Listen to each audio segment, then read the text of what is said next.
Welcome to another episode of Founders Unfiltered. My name is Mahlangu, and today we have another founder who is going to take us through who he is, the journey of entrepreneurship, and talk about his business. Without further ado, I'll let the gent introduce himself. Go ahead, sir.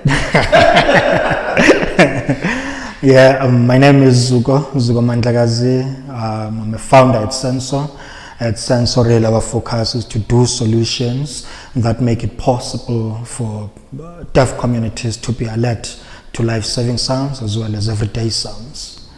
And journey started when I was a child, must have been 13 years old, when I noted that a family member of mine was treated differently from the rest of everybody else. And when I got to understand that it's actually hard of hearing, and I've always wished that she would have a device that she can use in order for her not to be treated differently. And that was a dream. I always thought that someone is going to come up with a device. That I'm sure. But now I'm in Gauteng now, I'm working here, and that's still not a device. There are devices like hearing aids, cochlear implants, but my family member of mine, my aunt, it was one of those people that felt that no, there isn't going to be a piece of technology that's going to be inserted to my ear. You can't argue with that. I mean, like you find a lot of people within the deaf communities, they say this, that, look, I was born deaf. The only language I know is the sign language. That's my language. That's my heritage as a person. So I'm not interested in I'm not interested with anything. This is what I know.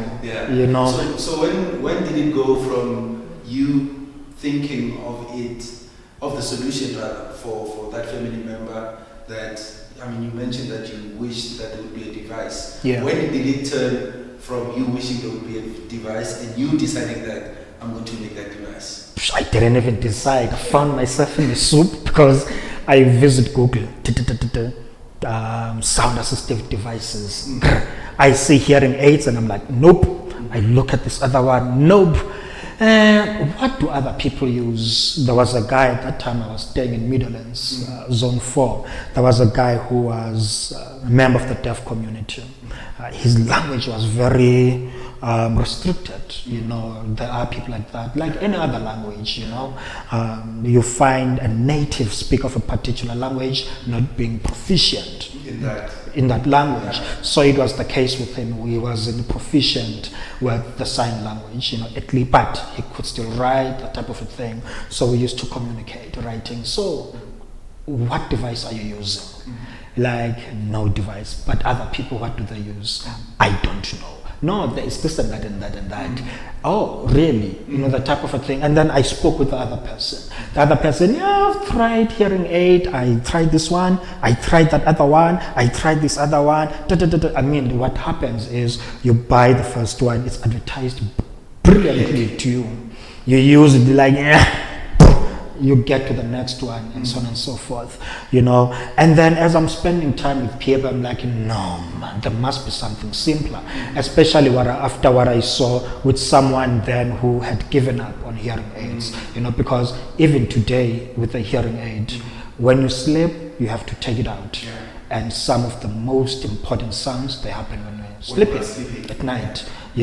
So that's the gap that needed to be filled. Okay, so thank you so much for that, insightful, description of what to do, what to look at when you're on this journey, and how to circumvent certain challenges. But as you were saying that, another question came to mind about quitting and failing.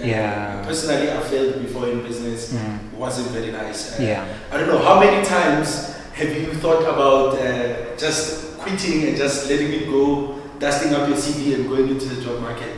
Many times. It's been many times. And why haven't you? So the main reason behind that is I remember at the beginning of the journey, when you're developing the solution, you tell people that you are conducting these focus groups with, okay, the product might be available this time, it might be this much, and they're like, wow, Zuko, let it happen. You know, you think about those, like the warmth you saw in the eyes, you know, when people get a vibration, you know, like particularly Senso, you know, Senso, it's been tough, but it has helped me as a person as well. So, I mean, like seeing stuff like someone has not slept well, you know, for decades, because they have a piece they put into the ear, just so if anyone is doing forced entry into their home, they hear the forced entry sound. If anything happens, they hear this and then they can alert anyone. But then they use a sensor, they slept peacefully because they wear that thing on the wrist, and then it's just going to vibrate, and then it shows an LED light that corresponds with the particular, you know. When you look at such people, and then I think about these people, my first encounters with them, when they felt a vibration, like, is that a doorknob? Oh my God, and then they go and check outside. Oh, there's someone at the door. You're like, you know, you like you don't want to let go of that, man. You want to see as many of those feelings in people. You want to see that excitement in the eyes of the people. Then when it becomes, there have been many, you know, with an institution that funds us, and there are administration issues, and then so much that I'm so stressed and all of those kind of things. Now this has affected, like, you deplete your savings and everything, because you keep on saying, these guys are going to pay this time. You keep on taking from your own savings. Your own savings, they run out, you know, and there's no money now. It's a huge frustration, and then you're like, maybe I should just get a job, you know, because you're also thinking about the people around you. You've been telling them, hey guys, it's tough all this time, and you're thinking like, who's gonna help me? You know, and what kept me from quitting, really, it is just those faces, you know, each and every time that we're conducting a focus group, and then a person feels a vibration because of a door knock, because of their kid connecting with the child through Senso. You know, hey bro, I couldn't leave that. I couldn't leave. The commitment you made was too deep. You know, now it's all about, I want to say what I said I would do for you.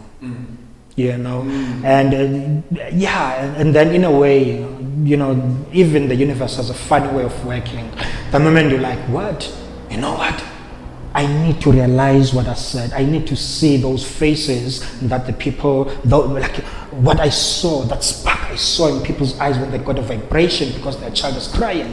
No, I want to see that. And then the universe, and then you just see, hey Zuko, we are running this initiative. We want you to be a part of it. And then all of a sudden you're going to Switzerland now. You know, as a result, I've visited many countries. And each and every time I'd go to a country, it would be when I'm going through some of the most dark periods of Senso. And then like, I'm going to Switzerland, I'm going to Germany, I'm going to and then you go to the country, it revives you, you know, like, if Senso can take me here to Sweden, no, there is something here that I'm not able to see yet, you know, and then it gives you some level of hope, and it empowers your level of persistence. Your perseverance is rejuvenated. Before you know it, it's been 2 years pursuing, or in our case at Senso, it's been 2 years trying to figure out one component, you know, because we were recharged, you know, by that particular trip.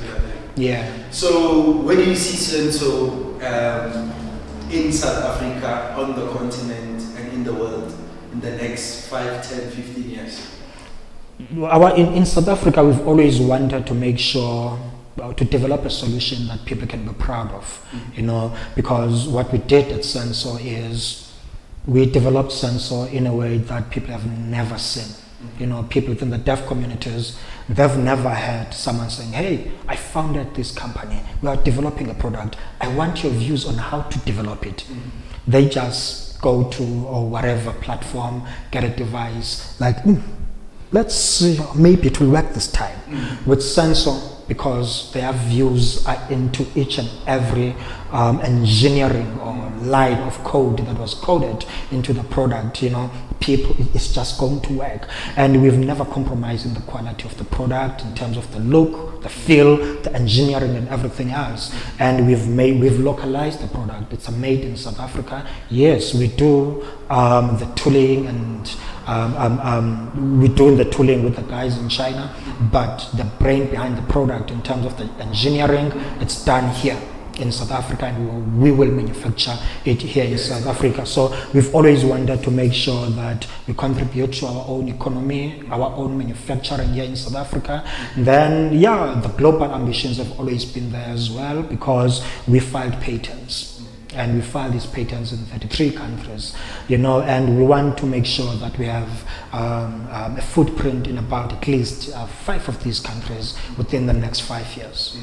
So 33 patents across the whole world? Yes. In 33 countries? In 33 different countries. And some, the patent is still pending in most countries, but the USA, the patent was granted.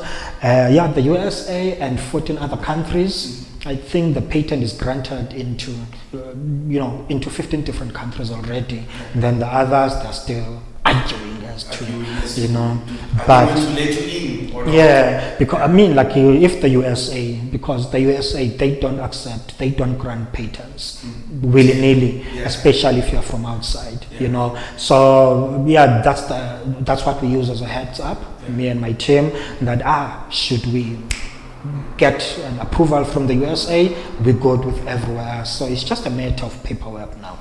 Yeah. Wow. I mean, you've done so much work in the years that I've known about your business and your company, rather, and what you do. Yeah. And to have that footprint, it's very huge, and it's also going to lift the flag of South Africa in those countries for people to realize that this is a proudly South African-made product, and that we do have entrepreneurs that are of your caliber that can compete on the global stage, because I think that is something that the world does not really expect from us South Africans, is for us to produce black entrepreneurs and industrialists that can compete at a global stage. So for what you're doing for the ecosystem, my brother, thank you so much. No, thank you so much for this chat. I appreciate it. So when people want to know more about Senso, where do they go? How do they get hold of information about Senso? Oh, great. So our website is not live yet. It's just a landing page that allows people to also just drop in their details so that we can inform the people when the product so is... can you give out the website? Website www.senso.co.za. We also have a Facebook page, Senso Support. And on Twitter, it's Senso Za, SENSOZAR. Yeah. Or even the email for Senso, hello@senso.co.za. Thank you for joining us for another episode of Founders Unfiltered with our guest, Zuko Mandlakazi, the founder of Senso. Catch us on our YouTube channel, of course, BizTweak on YouTube, and BizTweak again on Instagram, on Twitter, on Facebook. Hope to see you guys. Well, hope that you guys will see me in the next episode of Founders Unfiltered. Cheers.